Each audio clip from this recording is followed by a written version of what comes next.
Glen Helen testing the 2024 Honda CRF250. I'm Josh Mosiman. Welcome to another motocross action video. We know a lot about this bike, so let's dive into it. Under the city lights, wherever the wind gon' take us, if it's good, we make it contagious. Yeah, we vibing.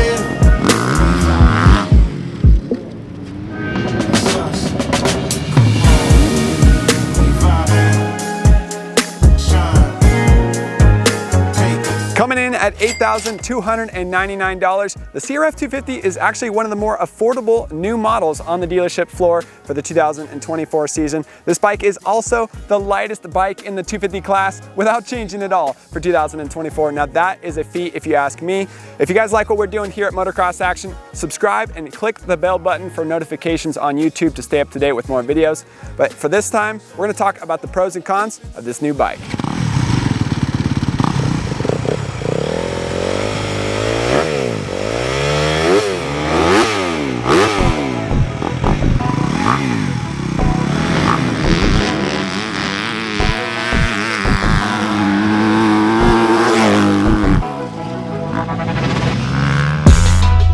All right guys, we just got done riding the 2024 Honda CRF250.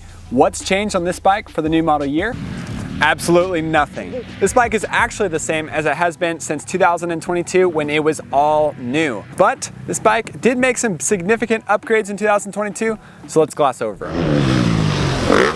Everything changed on this bike in 2022. It copied the CRF450, which was all new in 21 with the updated frame, updated bodywork, and everything else that came with it. But the big update for 22 on this bike was the engine. Honda used to have a high RPM revving engine that you had to ride like a 125 to get the most out of the power. Then they copied the 250F style engine from Yamaha, and this bike even sounds like a Yamaha and it rides like one on the track. More of a low to mid style power band that a lot of 250F riders really appreciate.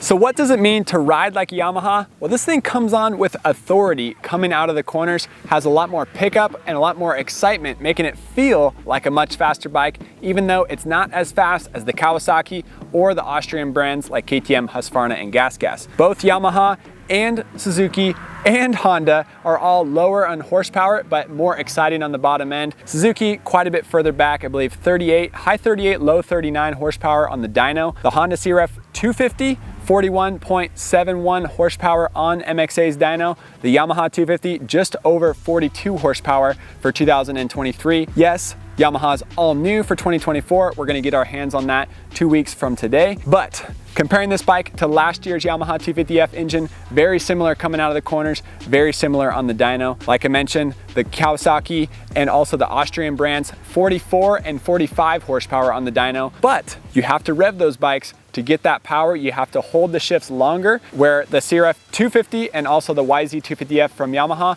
you can short shift it and pull harder coming out of turns.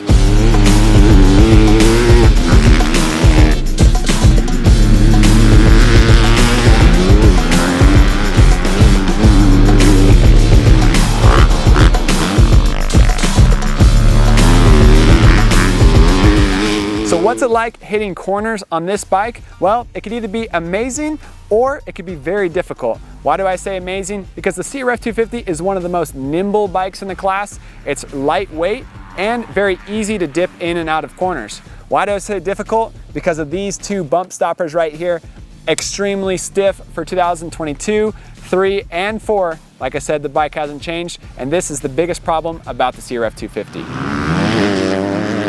Because of these bump stoppers right here, the Honda CRF250 is one of the most tough bikes to ride, especially when the track gets rough. These things are supercross stiff and very difficult to ride when the track is rough. Smooth? Yeah, it's not so bad. If you're a heavy rider that puts a lot of weight on the forks grabbing the front brake, yeah, you could do well with it. If you got a ton of traction, the track has got deep ruts, it's really pulling the front end down, yeah, I could see where it'd be all right. Definitely not though if you're riding at Glen Helen where it's dry, skatey tracks. You're gonna want some softer forks to get traction coming into the turns.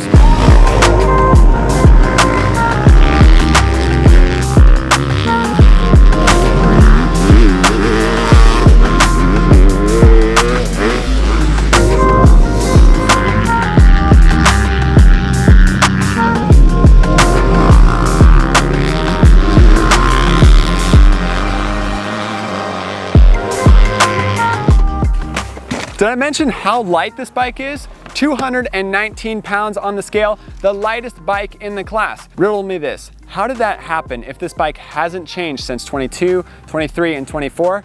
Well, KTM and Gas used to be the lightest bikes at 217 pounds, but they gained weight for 2023 and 2024. Now this bike is the lightest bike in the class, while the KTM's, I believe, 222, 223 for the 250F models. A little bit heavier and not as easy to put on the stand as this bike. One reason why the Honda is so light is because of the Pirelli tires. They got the Scorpion MX32s. Not bad tires, but they put the smallest rear tire they could on this bike. It's got a 190/19, and that 100 width is like a 125 two-stroke tire. Not quite ideal for the Honda CRF250. I would definitely recommend a 110, but you'll be able to enjoy the benefits of a little bit lighter weight tire on the track with Pirelli.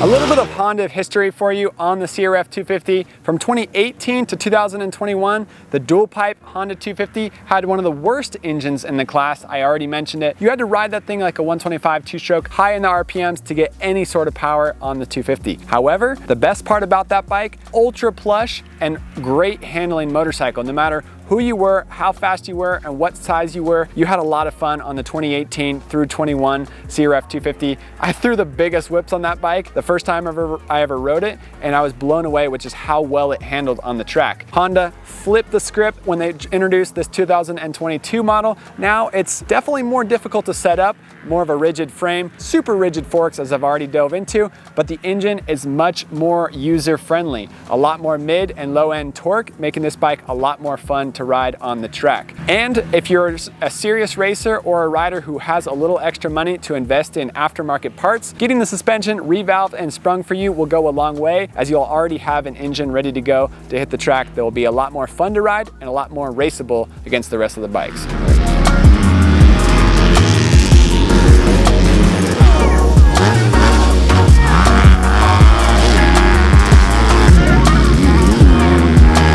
Another thing I have to mention, the Honda CRF250 is one of the most beautiful bikes in the class. Everybody loves the look of a brand new Honda. Obviously, it's not so new anymore, as we got this thing muddy today with 1.7 hours on it on our first day of testing. It looks beautiful, but there's a few things that you'll want to get upgraded. Ride Engineering, they make 23.5 offset triple clamps. That's what I personally have raced on the CRF450. They help out the 250 as well by lengthening the chassis, making it a little bit more stable, bringing that front tire a little bit further out. 1.1 radiator cap. You're going to want to switch this out with a twin air 1.8 high pressure radiator cap. Will keep your coolant inside of your radiators. Very important on the Honda 250. Also, the CRF250 still comes with a cable clutch, and it is not the strongest clutch in the class. It's kind of interesting that Honda has a hydraulic clutch on the 450, cable still on the 250. Be sure to keep an extra clutch on standby as you'll be going through it on this thing. Also to note, the shift lever isn't as long as it is on some of the other brands. If you have big feet, you're going to want a longer shift lever. Additionally, the stock Honda grips, these things are brutal. Our test riders deal with it at first, but soon we'll be switching these things out for some ODI lock-ons.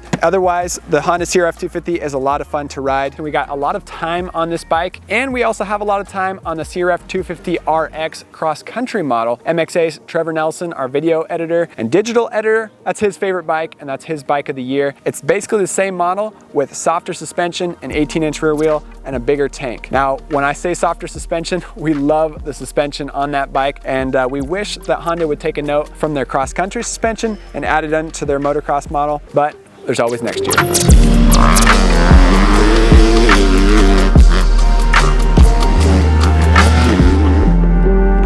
If you're looking for a more affordable 2024 model and you're not willing to stoop all the way down to the RMZ 250 and give your right leg a huge workout, well, the Honda CRF 250 retails for $8,299, as I already mentioned. A great price, and you get a fairly usable bike. The only thing you're gonna need to save money for are the forks. Besides that, the CRF 250 is a great buy.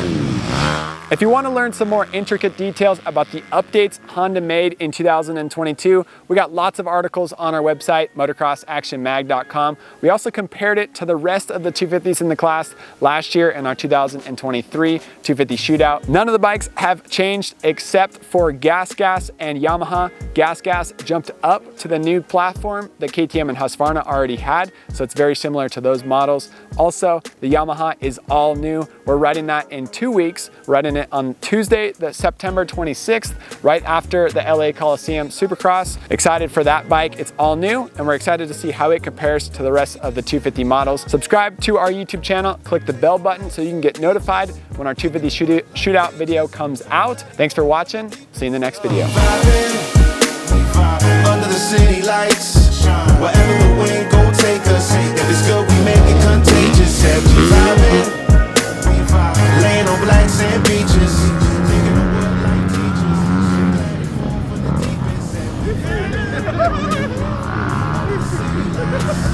Wherever the wind go take us. If it's good, we make it contagious.